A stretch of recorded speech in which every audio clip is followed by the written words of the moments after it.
everyone, welcome to my YouTube channel where we do painting tutorials. Today I'm gonna do a little watercolor pencil landscape, and I start by coloring the upper half of my page with some earthy green, which is going to be my base tone because I want this to be like a lake scene that I'm gonna have a lot of greenery surrounding the lake. I apply bits of yellow over the green, which are going to be my highlight. And then with cadmium orange, I pretty much do just some random bits of color, which are going to be my shadows. I mostly try to focus them on the bottom of this green area. So like you have the tree crowns, which are casting their shadow over the shore that is behind the lake. And then I go with helium blue reddish, which is my darkest blue, over the orange. The reason I like to do the orange first is because it's a very strong and vibrant color and marks the shadows very nicely. I can instantly tell where I want a shadow to be, and then I just go over it with blue. If I were to do it the other way around, first apply the blue and then the orange.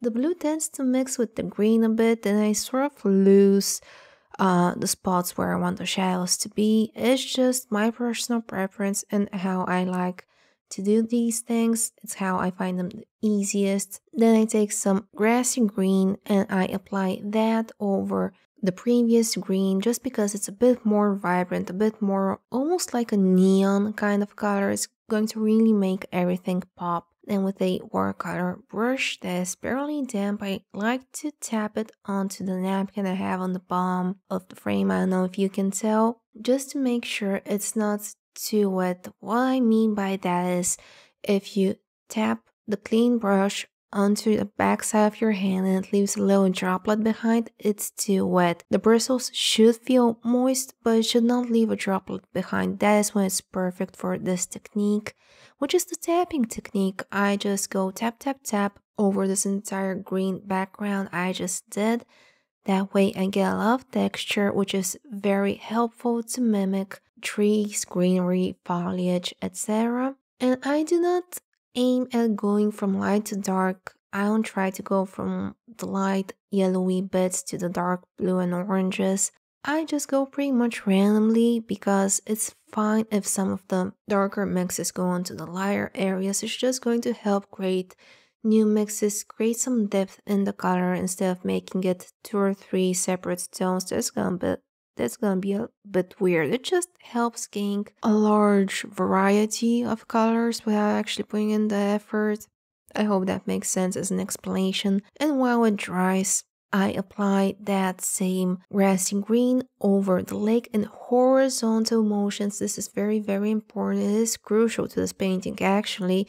You need to draw your lake in horizontal left to right motions because that is what water does, and it's very easy hack to get a realistic water look without putting in that much effort. Then towards the shores I use phthalo green, and right beneath the shores I use helium blue reddish, and I go over the blue with some cadmium orange because blue and orange are opposites on the color wheel, meaning once those two colors mix you get a very nice dark rich brown, blackish, dark gray kind of color, similar to the top left side of the foliage I painted a bit earlier. And now again with a barely damp watercolor brush, I go left to right and right to left. I'm holding my brush almost perpendicular to the paper, almost at a 90-degree angle, so only the tip is what is in touch with the paper, it's what activates it, and you get some very nice crisp lines that mimic waves. It's fine if some of the dark blue goes over the middle, and it's fine if some of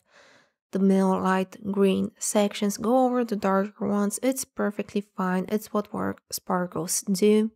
Once everything has dried, I take my helium blue reddish and I color the bottom of the shores with it. I want like some pieces of land there coming onto this lake scenery here, and I also use it right beneath that foliage we did this fur up in the distance to add some extra shadows. I am using medium to a lot of pressure for this because this is the part I want to be the darkest, so the most saturated. And a little spoiler alert, I am going to go and add a bit of black later on in this video right there where I am painting the bottom of the shorts right now.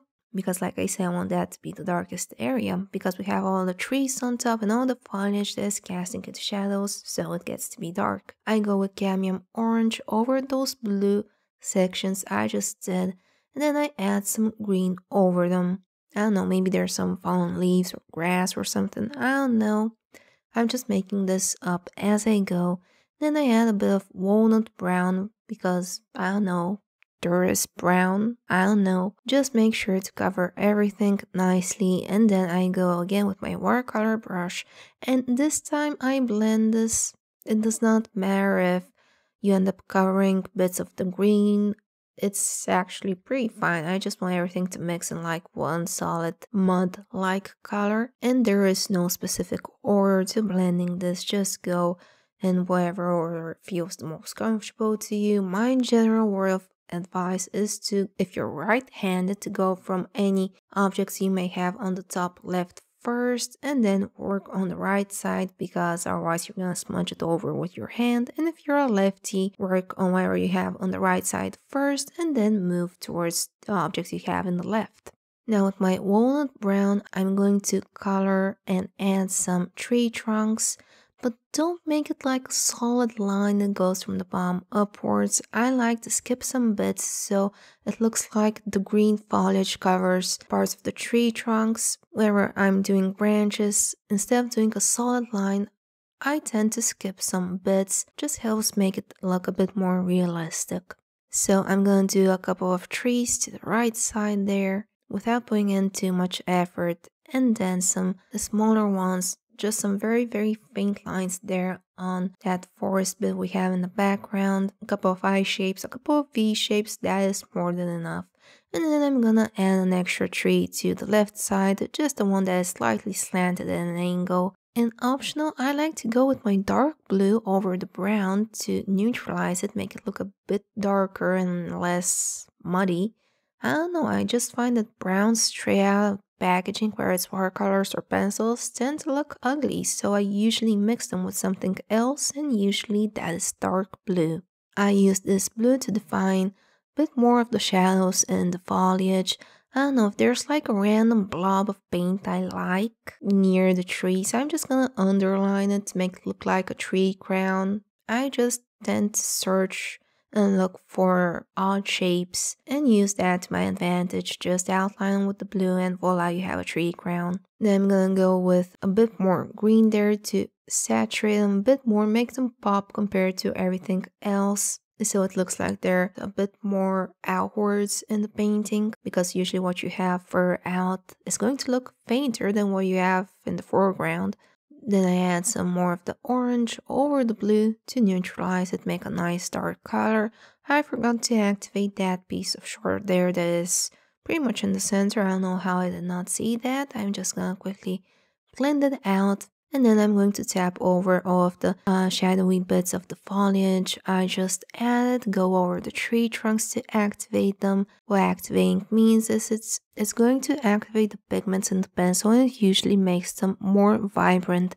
Oftentimes watercolor pencils are going to look very different, especially if they're good quality, from their dry state to the wet state. That's why I always advise you on doing some swatches, doing some swatch cards anytime you get a new set of pencils, just so you know what to expect from them. And now I'm gonna quickly go beneath the shores with a bit of black just to darken them up, and I'm quickly going to add a second layer over the lake because it's looking a bit too bright for my liking. I add more of the phthalo green and the helio blue reddish right next to the shores. Again, horizontal motions, that is very important, horizontal pencil strokes. Then add more blue around it. I do leave the center of the lake a bit brighter because I want the reflections to be right there. Completely optional. If you don't want highlights there, then don't. But I find that having some highlights is what makes a painting come alive. That's just my painting style. You won't need to follow it to a T. And then again, barely damp watercolor brush, and I go left to right, right to left to activate this.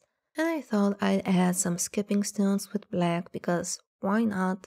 Lastly, I recently managed to find, after like 2 years of searching, a white pen. I don't know why they all disappeared for a crazy amount of time, but I finally managed to find one in one of the hobby stores in town. And completely optional, you don't have to do this. I just did some white specks over those skipping stones and a bit of the sides of the tree trunks, a bit over the shores, and that is it. I'd like to give a very special thank you to my Patreon supporters for the month of March, and thank you all for watching. If you found any value in this video, please let me know down in the comments, and we'll see each other in the next one. Bye bye!